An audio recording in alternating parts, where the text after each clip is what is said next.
नमस्कार, मी मंदार कुलकर्णी म्हणजे तुमचा मँडी कुल। आज दिवाळीचा पाडवा। या पाडव्याच्या आपणा सर्वांना खूप खूप शुभेच्छा। पाडवा हा दिवाळीचा मुख्य सण, हिंदू धर्मियांचा हा एक मोठा सण मानला जातो। यालाच बलिप्रतिपदा असेही म्हटले जाते। यामागेही एक कथा आहे। या दिवशी विष्णूच्या वामन अवताराने उदार बळीराजाला पाताळात गाडलं। बळीला पाताळाचे राज्य देऊन विष्णूने स्वतः त्याच्या द्वारपालाचं काम सांभाळलं, म्हणून या दिवसाला बलिप्रतिपदा असेही म्हटले जाते। बळीराजा हा एक उदार राजा होता आणि म्हणूनच आजही लोक बळीराजाचं राज्य येऊ दे असं म्हणतात, अशी आख्यायिका आहे। या दिवशी पती पत्नीच्या नात्याला विशेष महत्व आहे। पत्नी आपल्या पतीला औक्षण करून त्याच्या दीर्घायुष्याची कामना करते, तर पती पत्नीला एक छानशी भेटवस्तू देतो।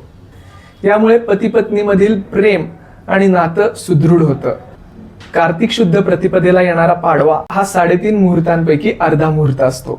आर्थिक हिशोबाच्या दृष्टीने व्यापारी हा दिवस नव्या वर्षाची सुरुवात मानतात। या दिवशी वही पूजन केलं जातं। या दिवसाचं महत्व काय आहे हे तुम्हाला सांगण्याचा हा छोटासा एक प्रयत्न होता। तुम्हाला कसा वाटला नक्की कमेंट करून सांगा। अजूनपर्यंत जर तुम्ही आमचा चॅनल सबस्क्राईब केला नसेल तर नक्की करा। कमेंट करा, लाईक करा, शेअर करा। आपण जिथे बसलो आहोत हे आहे सचिन बनकर यांची आर्ट इफेक्ट गॅलरी। इथे तुम्हाला वॉलपेपर, कार्पेट, पडद्यांचं भरपूर कलेक्शन मिळेल। एकदा नक्की भेट द्या। धन्यवाद।